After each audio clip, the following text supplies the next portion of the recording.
예, 자, 그렇습니다. 2200선 다시 또 붕괴됐습니다. 희망을 찾아볼 수 있을까요? 지지선이 어느 정도에서 확보될 수 있겠습니까? 그래서 오늘 저희 긴급진단으로 심층 분석을 좀 해보도록 하겠습니다. MBN골드의 백인현 매니저와 함께합니다. 어서 오십시오. 네, 안녕하세요. 반갑습니다.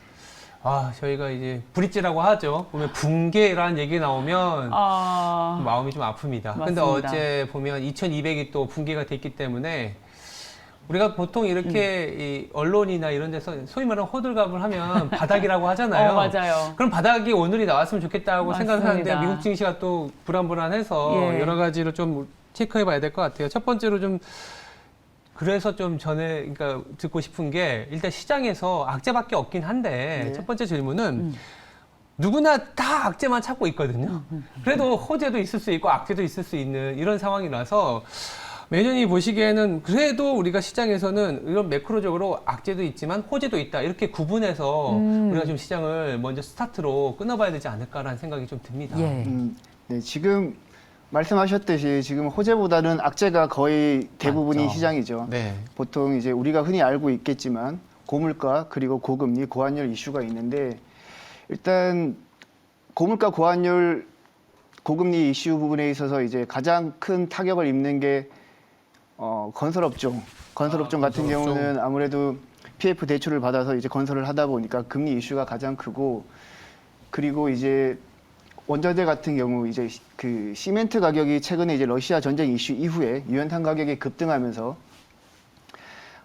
시멘트 가격이 올해만 해도 여러 번 올렸죠. 네. 그 과정에서 이제 레미콘 회사랑 이슈가 생기기도 했는데 지금 원래 정권이 바뀌면서 이제 건설업종이 부각되기로 했었지만 그런 여러 가지 이슈 때문에 건설업종이 뭐 생각보다는 침체를 겪고 있다라고 보시면 될 것 같고 그 외에도 환율이 너무 뛰었어요. 환율이 너무 뛰면서 리오프닝 이후에 해외 여행객 수가 급증할 거라고 예상을 했는데 환율이 너무 뛰어버리면서 해외 여행객 수가 생각만큼은 안 늘 수도 있다라는 우려감이 있죠. 지난 8월 달까지는 굉장히 많이 늘었어요. 전년 동월 대비 한 600% 정도 늘었는데 네. 9월 달에는 오히려 8월 대비 마이너스 한 10% 정도 감소하면서 그게 환율 때문이라는 우려 섞인 얘기도 나오고 있어요. 네. 그래서 지금은 그 부분이 이슈가 될 것 같고 사실 이제 반대로 보면 이제 환율 부분이랑 금리 부분에 있어서 반대로 보면 오히려 수혜적인 측면에서 바라볼 수도 있는 섹터가 있습니다. 예를 네. 들어서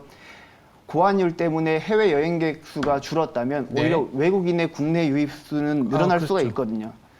실질적으로 이제 지난 6월 8일인가요? 외국인이 국내 유입을 했을 때 입국을 했을 때 자가격리가 면제되었죠. 그 이후에 이제 본격적으로 7월부터 외국인 입국자 수가 급격하게 늘었는데 그 외국인 수 입국자 수 증가에 따라서 외국인 카지노 업종의 월별 카지노 매출액이 급증했습니다. 대표적으로 이제 외국인 카지노 업종은 뭐 GKL이라던가 파라다이스가 있는데 그렇죠.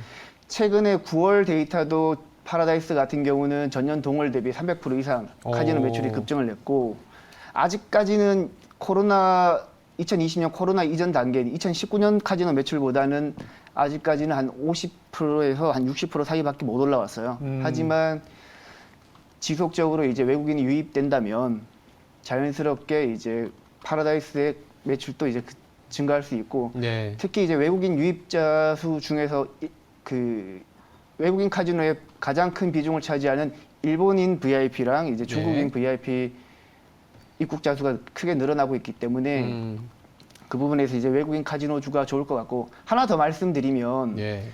우리나라 같은 경우는 그 아무래도 이제 수출 위주의 산업이다 그렇죠. 보니까 원자재를 수입을 해서 이제 가공을 해서 수출해서 팔잖아요. 그렇죠. 근데 이제 가격 정가가 바로바로 안 되는 기업들은 아무래도 환율이 높더라도 수혜를 받기 힘들지만 가격 정가가 바로바로 되는 기업들은 수혜를 받을 수 있단 말이죠. 그래서 섹터 내에서도 고환율 수출 비중이 상대적으로 높고 가격 정가가 바로바로 되는 그런 종목을 봐야 되는데 대표적으로 이제 라면 섹터 기업들, 이제 보시면 예를 들어서 이제 오뚜기랑 이제 농심 같은 경우 농심은 우리나라 라면 1위 업체고 오뚜기는 2위 업체인데 둘 다 수출 비중이 약 10% 내외밖에 안 돼요.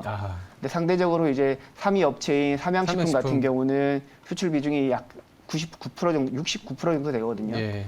그러다 보니까 아무래도 이제 그 농심이나 오뚜기 대비해서 최근 주가만 보더라도 상대적으로 방어를 잘했고, 우리나라에서 해외로 나가는 전체 라면 수출 물량이 한 60%까지 차지하니까 예. 굉장히 크다고 보시면 될 것 같습니다. 네. 예. 저희가 그 카지노 관련 주식 최근에 다시 또 많이 빠졌습니다. 근데 그 전에 저희 죄송합니다. 목이 메이는군요. 악재 얘기를 계속 하다 보니까 전쟁이 아니라 악재에 눌려 터져서 죽을 것 같아요. 지금 계속 악재가 나와가지고. 근데 이제 이런 파라다이스와 같은 카지노 관련 주식은 저희 앵커께서 미리 네. 계속 소개를 해주셔서 네. 많은 분들이 기회를 또 보셨을 텐데 어제 보니까 시장 무너지는데 속절없이 또 무너지더라고요. 전체적인 수요가 둔화될 수 있다. 그렇습니다. 이런 분위기이기 때문에 그래서, 그나마 예. 여기 말씀하신 것처럼 같은 환율이라도 우리가 나가는 거는 제한적이지만 들어오는 거는 또 미국인 입장에서 우리나라나 전 세계가 얼마나 싸 너무 보이겠습니까? 싸죠. 그래서 예. 뭐 일본 내방객도 상당히 중요하고 이런 부분들을 반영하면서 그래도 매출이 회복될 수 있다라는 업종 중에 하나가 카지노 이런 그렇군요. 부분이었거든요. 그래서 저는 어제 이런 흐름을 보면서 카지노 주식에 대한 어떤 입장도 좀 바꿔야 되나? 내년 경기가 더 안 좋아진다는 얘기 때문에 그런 생각을 했었는데 여전히 투자 의견 가져가도 된다라는 말씀으로 좀 정리할 수 있을 것 같은데 네. 다음 질문으로 넘어가 본다면 네. 저희 앞서 코스피가 다시 또 2200선이 무너졌고 그렇고 코로나가 막 시작했던 2020년 5월 초반의 수준으로 돌아갔습니다. 이건 또 다시 말해서 기회일 수도 있는 것인데 저는 요즘에 제가 목돈이 예전에 수년 전에 회사 관뒀을 때 받았던 연금을 그냥 지금 현금으로 갖고 있어요. 그래서 이거를 위너시네요. 근데 이제 그거 사실 어쩌다가 그냥 놓고 어디에도 투자를 안 했던 건데 이제 진짜 살 때가 왔구나 해서 저는 예. 지금 보고 있거든요. 그래서 더 시장에 아주 예민하게 보고 있습니다.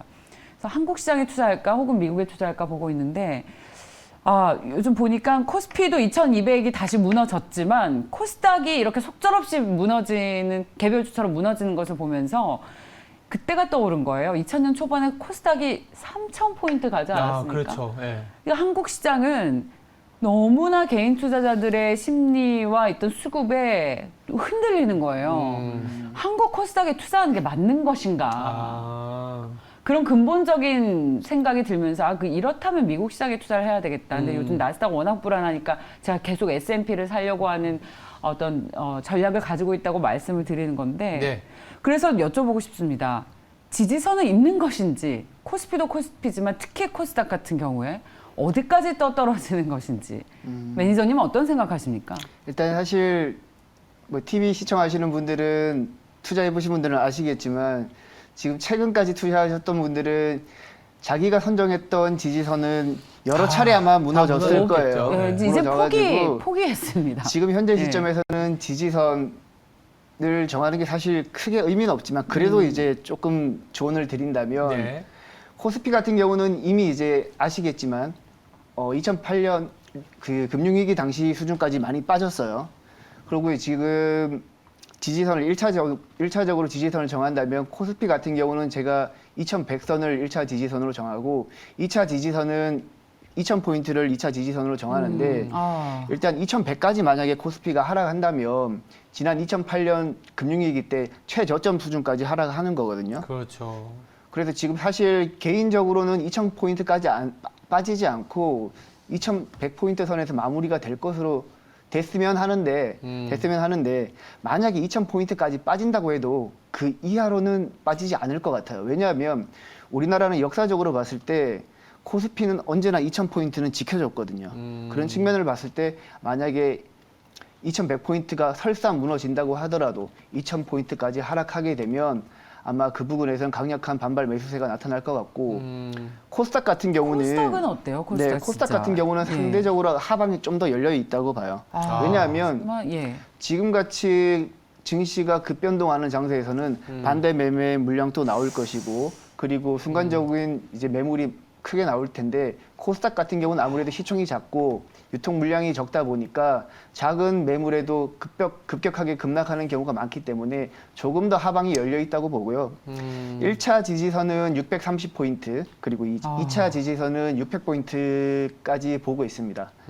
저희 지금 방송 옆에서 듣고 있던 20대 FD 친구가 3,000포인트 간 적이 있었냐고 코스닥이. 놀라네요. 아이템 근데 먹을 때. 600이라고요? 600? 그러니까 5분의 1 우리나라의 입니다. 코스닥에 있는 종목들은 좋게 보면 꿈과 희망으로 상장해서 맞습니다. 네. 당장의 이익보다는 소위 말하는 밸류에이션에 대한 함수였잖아요. 또 안 좋을 때는 꿈과 희망밖에 없었기 때문에 처참하게 무너지는 그런.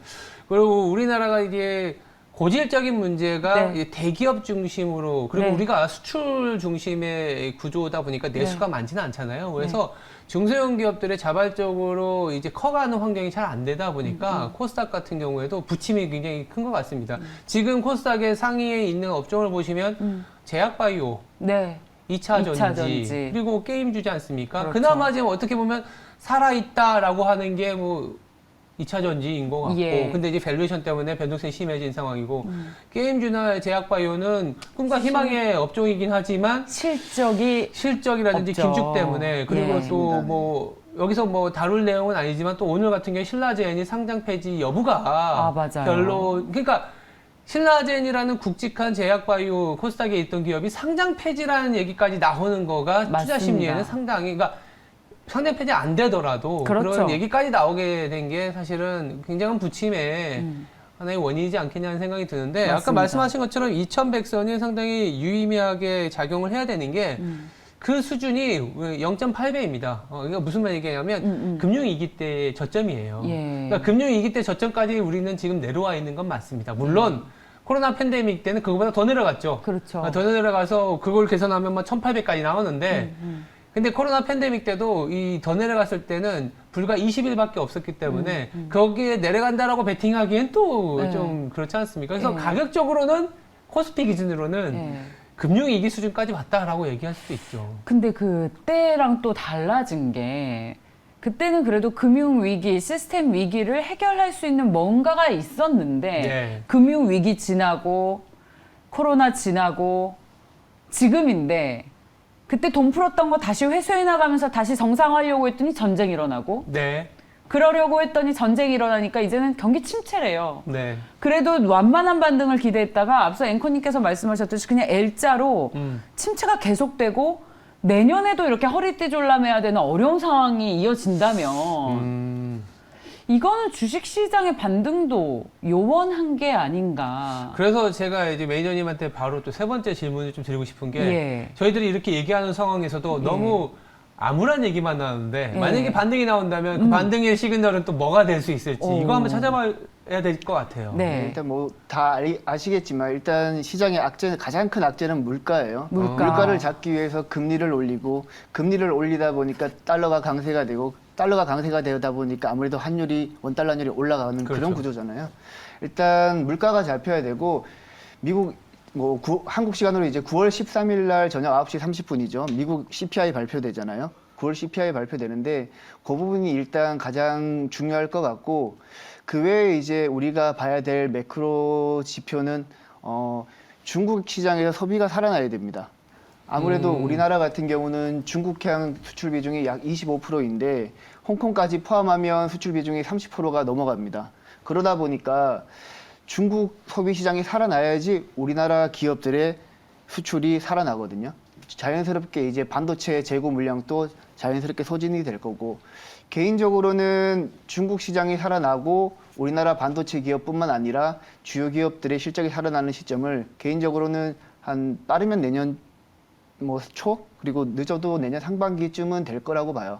그렇게 생각하는 이유는 일단 앞서 말씀드렸듯이 지금은 너무 환율이 고환율이고 물가도 너무 높아요. 근데 지금 우리 미국 같은 경우는 연말 기준으로 기준금리가 4.5%, 그리고 내년에 많이 올린다고 하더라도 25bp에서 50bp 안쪽으로 올릴 거란 말이죠. 그렇죠. 즉 이제 미국 같은 경우 기준금리를 추가적으로 올릴 가능성이 내년 되면 낮아지기 때문에 그 얘기는 뭐냐, 달러가 더 이상 강세를 보이기 어렵다. 그리고 환율도 어느 정도 안정을 찾아갈 것이다. 이런 상황에서 물가만 조금 잡아준다면 개인들의 지갑이 다시 한번 열리면서 반도체뿐만 아니라 IT 기기들의 재고도 자연스럽게 소진되면서 기업들의 실적도 서서히 올라오지 않을까 이렇게 생각하고 있습니다. 앵커님은 어떠세요? 지금 현직 주식 투자 전략 팀장이시니까 네. 이런 반등의 시그널을 찾는다면 네. 그야말로 어떤 뉴스가 나오면 아 이제 좀 경기도 시장도 좋아지겠구나라고 우리 투자자분들이 받아들이면 좋습니까?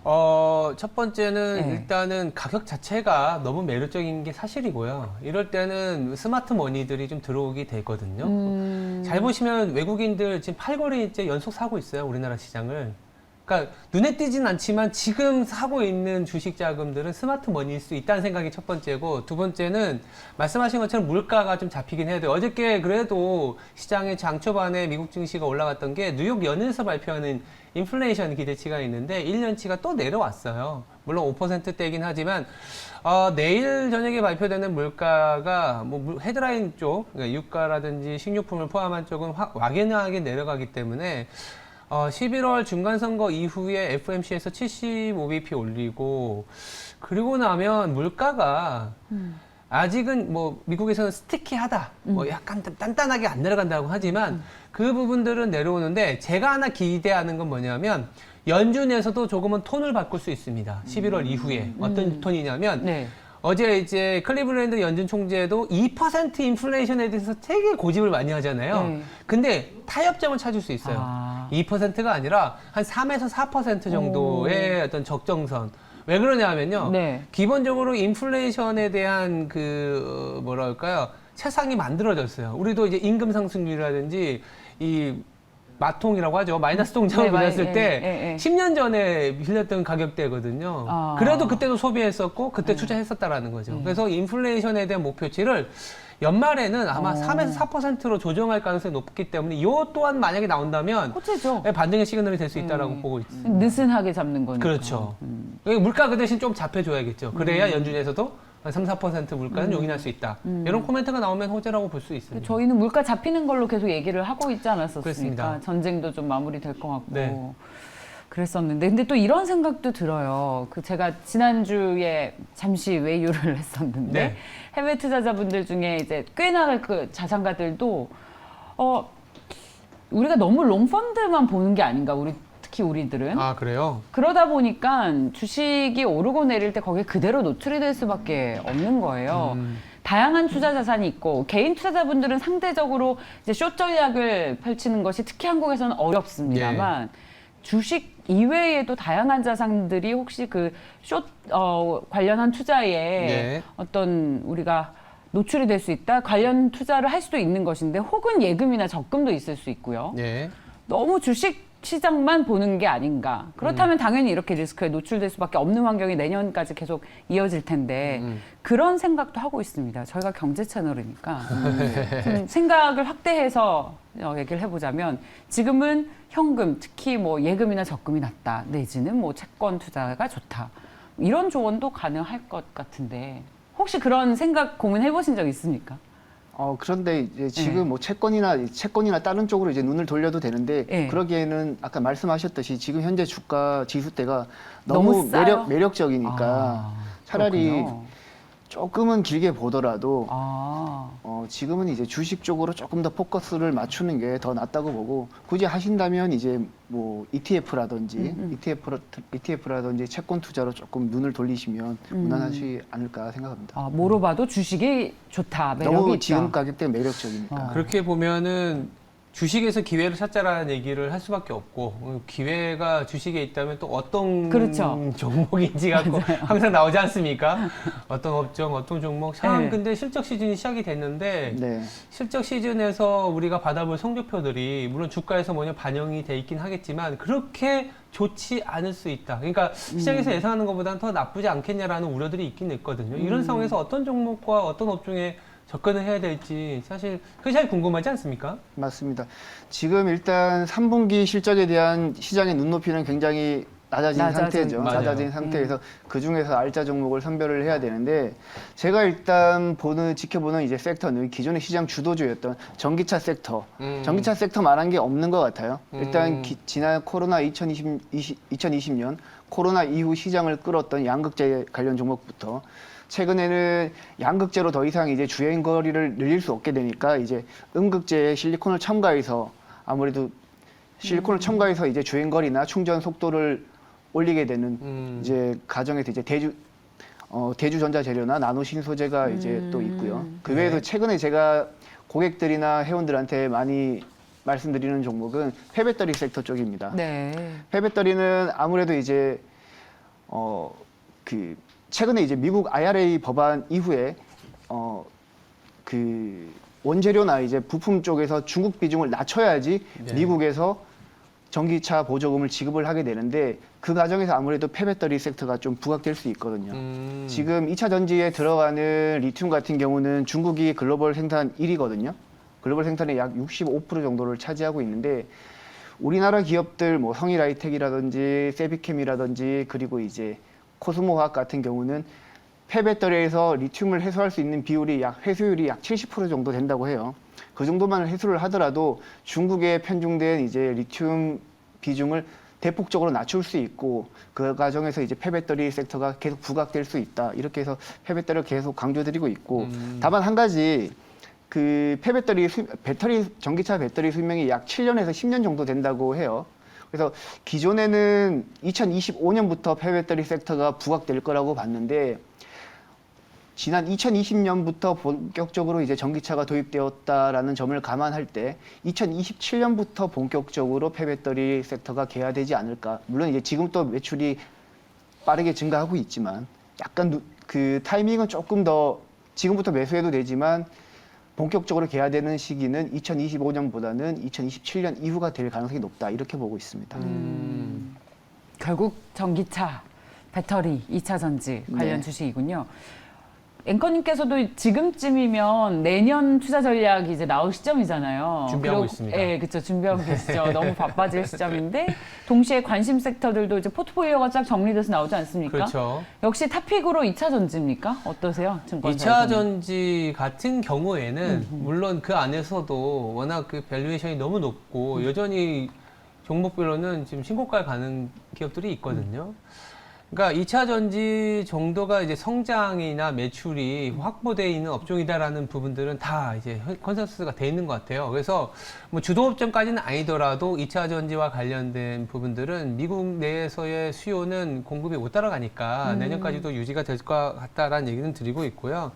더불어서 우리가 금리가 굉장히 높다 하지만 우리가 10년 동안의 이 저금리에만 익숙하신 분들은 이 10년 동안의 저금리에만 주식이 되는 줄 아세요. 근데 주식은 20%일 때도 주식은 됐거든요. 기준은. 금리가 20%일 그렇죠. 때. 그러니까 예. 2008년 이후에 주식 투자를 하신 분들은 4%의 금리 때에 야, 이거 기업들이 투자할 수 있니? 이거 성장할 수 있었지만 2000년대 중반에는 지금보다 금리가 더 높았습니다. 금리가 20%일 때는 예금해야 되는 거 아닙니까? 예금도 했었지만 그때도 성장하는 기업과 수호비는 있었다라는 얘기죠. 그래서 너무 암울하게 볼 필요는 없는데 다만 그러다 보니까 현금이 어느 정도 있어야 돼요. 예. 투자를 해야 되니까. 그러니까 차입을 통해서 투자하겠지만 자기가 자본이 있는 예. 그런 기업들이 이제 투자할 수 있는데 그러니까 그래서 그때 보면요.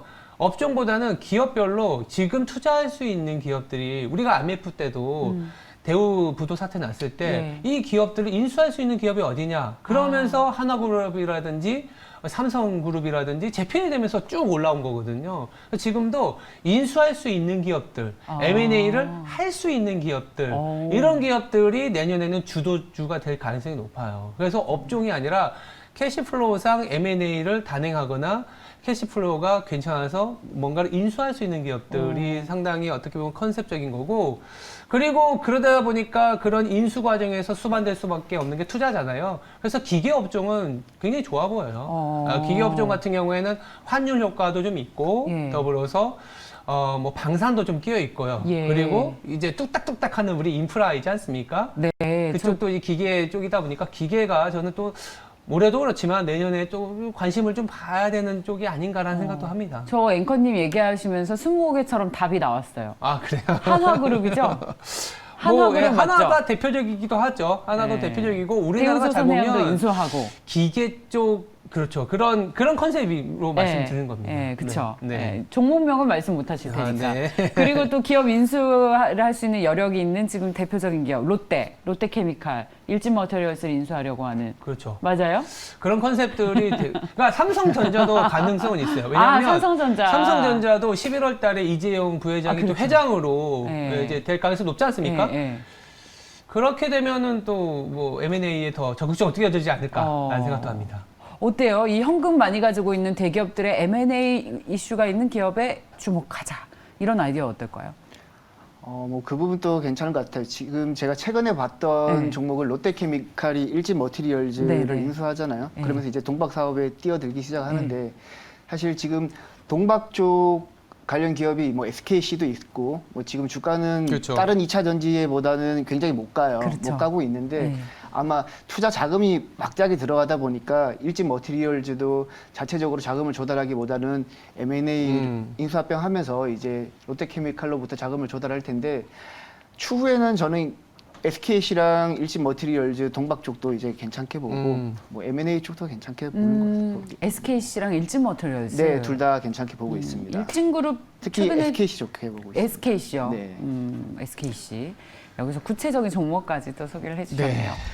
자, 이 정도면 긴급 진단이 되셨습니까, 여러분? 뭐로 가도 지금 가장 매력적인 자산은 주식이다.